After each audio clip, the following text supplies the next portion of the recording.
36. I'm trying to little bit of a what I'm calling the my channel Allied headquarters, and how to fix the balance and flavor the game. So that is Crack 36. Fix the balance and flavor the game. Okay, so what do we have here? We have an analysis tool in AAA that is rather helpful. So I want to take you down, if you're looking at this, and take you and look at the TUV, total unit value, as well as the total units on the board, which I think are pretty significant. So this stuff is handy. This is useless. Production is useless because of the NOs. But this is somewhat handy. This is the start of the game, $66. So you're going to see that spike significantly in several of the subsequent turns, mostly because not the production, but of the that's part of it, but because of the bonuses, national objectives. But the units here, that's what I'm really focused on. So obviously, if you're playing as the Allies, you've got to build transports. But this number is a little inflated, honestly, and I'm going to show you how. Then this number over here, TUV, that is also inflated, and I want to show you how, and show you that this game is imbalanced, and I'm going to try to do it mathematically so that a fix might be possible, and we might actually know about the right extent to which it needs to be fixed. So let's take a look here. Here I have, let's see what I've done. Maybe I did it with this one. Nope, it's not the one either. Okay, so, nope. Is it this one? Here it is. Okay, this is, I removed all the facilities from the board. Okay, so obviously there is a number of Allied factories and facilities that are somewhat useless. For instance, there are occasions where the Guam Air Base will come in handy, but obviously that could quickly be taken over by the Japanese and now be a Japanese facility. Let's see as this loads up, overtaxing my computer right now.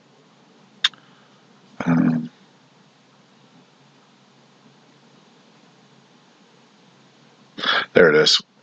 Okay, so, and this one is also my radical one. So there are a couple. I'm just trying to get down to what I would call the fighting force.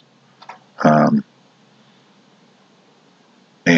the Japanese obviously have some, but most of theirs are actually quite useful as opposed to the Americans, where only if you invaded, only if you invaded Washington, D.C. would that sort of be useful. There are also what I call stranded units, and so I've tried to remove some of those.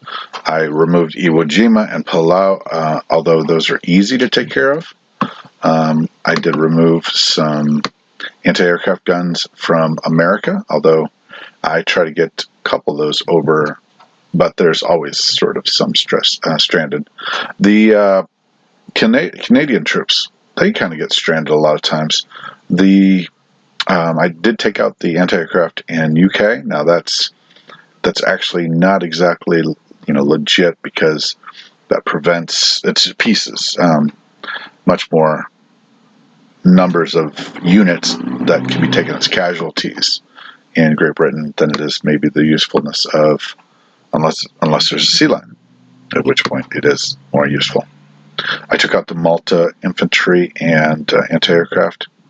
I took out the unit that has to be got over here, and New Zealand and New Zealand anti-aircraft. So this brings us quite significantly different right here. So before it was a 400-point difference in TUV, I think, and it was a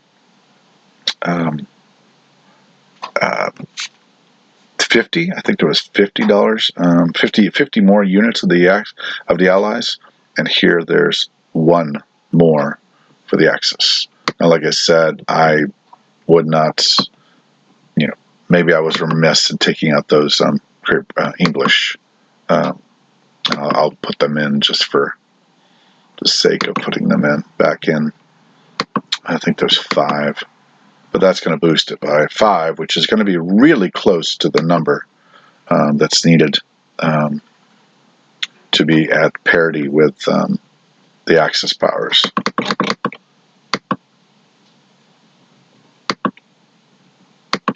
Okay, so again, players, and really close. Too close. Now, the interesting thing, of course, here is that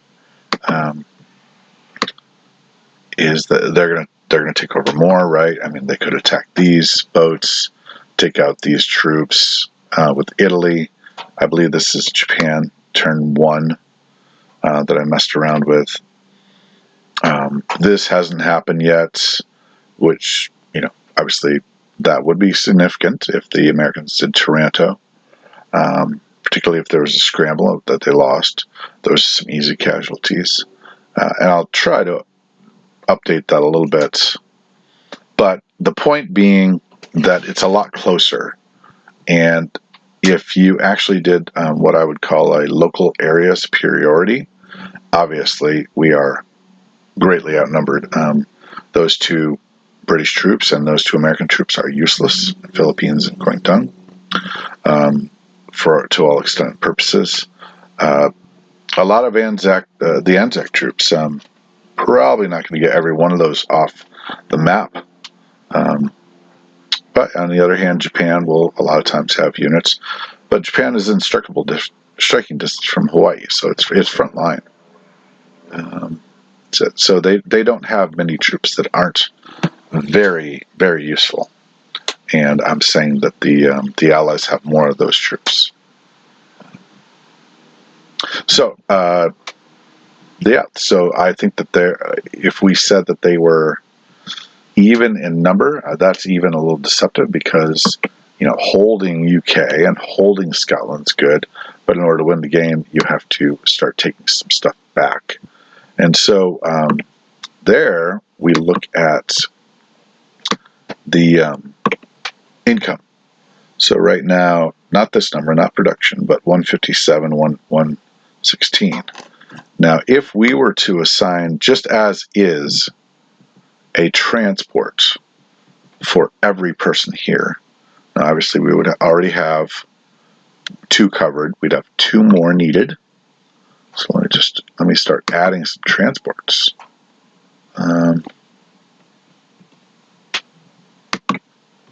So I'd add a transport. That's I'm just going to start adding them into this C zone right here. Okay, so we need 1 transport on the west coast. We need 1, 2, 3, 4 transports, 4 more transports for the Central America and for the stranded units that don't have transport. I believe we needed 3 for the trucks, 1 for the tank.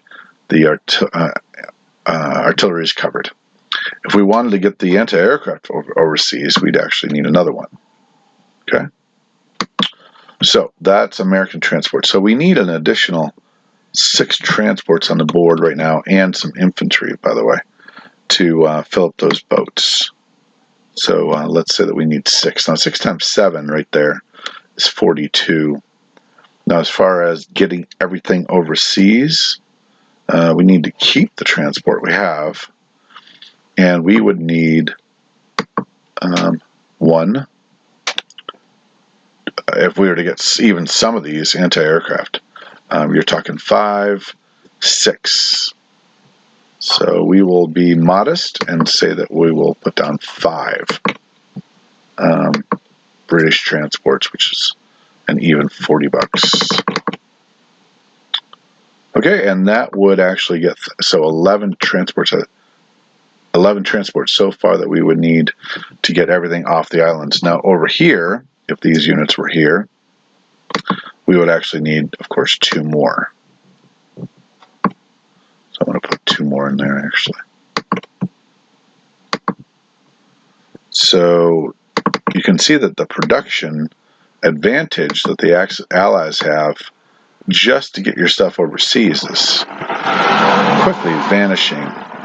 Now over here we have 1, and then we have 2, 3, maybe 3, but you already have 1. So I'm going to say that you need 2 of these guys.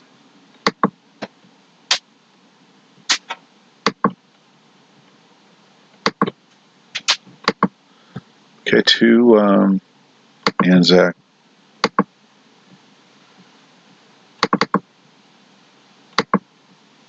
So minimally, in order to use all of these, where to go?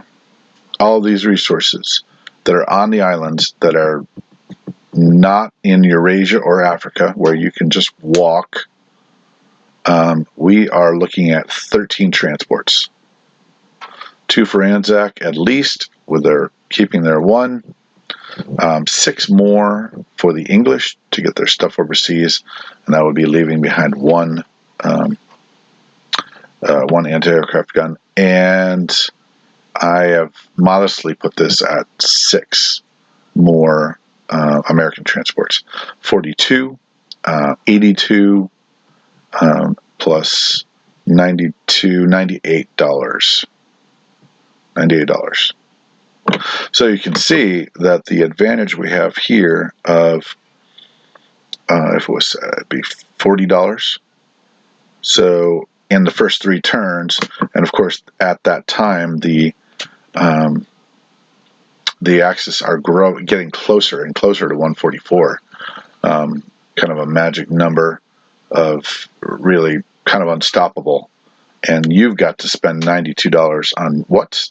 Armament? No, you've got to spend $92 on getting your stuff away from, out of somehow being useless, out of insignificance. So that's pretty difficult. But maybe those numbers mean something to you guys. I hope they do. I hope this is helpful to say that the game is imbalanced, in my opinion, and to give it a number. Now, solutions could be making the guys out east into mechs. So that would simulate the trains, the Siberian Railroad, and this would get the Buryatia force could get to Yenisei turn 1, Urals turn 2, and then Moscow turn 3. So that means you're gonna get you're gonna by turn 5 you're gonna have all of the troops, 18 troops on the east, and that's going to be a different kind of fight, right? 18 more troops in Russia, longer game, bit better coordination between the Axis powers as they start dealing with the second front, and probably Moscow goes to turn 7 or 8, and maybe it doesn't become Moscow, maybe it becomes more surge as far forward as possible, and then and go south or something, or try to win by economic advantage, but probably a longer game. He did a big push, and this is actually, I responded to it strongly, but he actually ends up winning this game, or is winning. So balance. What does this tell us? I think probably it tells us that, I always think of one rule fixes. So France goes first, for instance, which I think is a cool rule. Move these guys out here and make them all mechs. Maybe make 12 of them mechs. Okay, if you don't want to like all of them, make 12 of them mechs. Make half of them, 9 of them mechs. Use it as a handicapping. I'm playing against a tough player. I'm going to use all 18 as mechs, and they get back to Moscow. What else to fix this?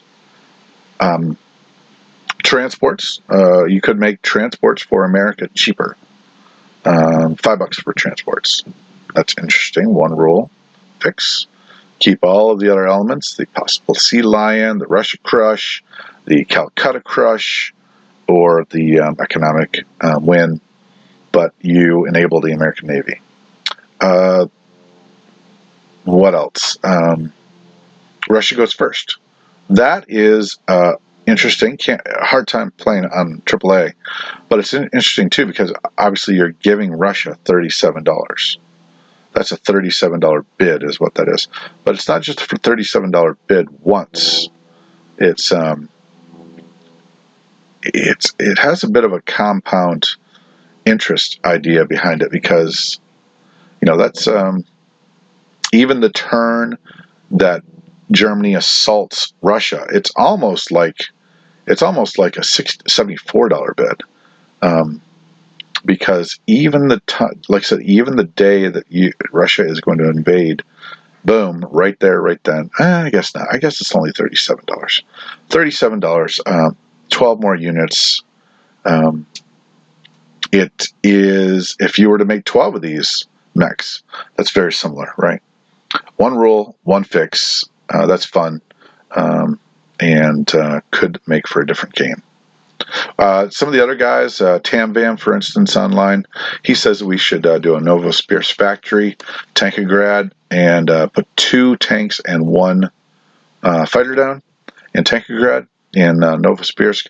And he also said that the bonuses for Germany should be $3 for these factory towns instead of 5. And that's pretty good too. I like it. It's a little more complicated. I like the one rule fix myself, but I like it. And obviously this would be Novosibirsk. That's a $12 plus 12. That's $24. $34 bid right here just to drop this factory. So that would be a one rule kind of thing. And then the other one would be if you just reduce these by 3 to 2 by 2 IPCs. That's a one rule fix. Separately, there are obviously more than one rule. All right, that's correct. 36. And I am just talking about trying to come up with some numbers for how imbalanced is it. Because if you have the numbers, then you can make the adjustment. All right, this is Allied Headquarters. This is for fixing the balance and for flavoring the game. All right, Crockett 36 out.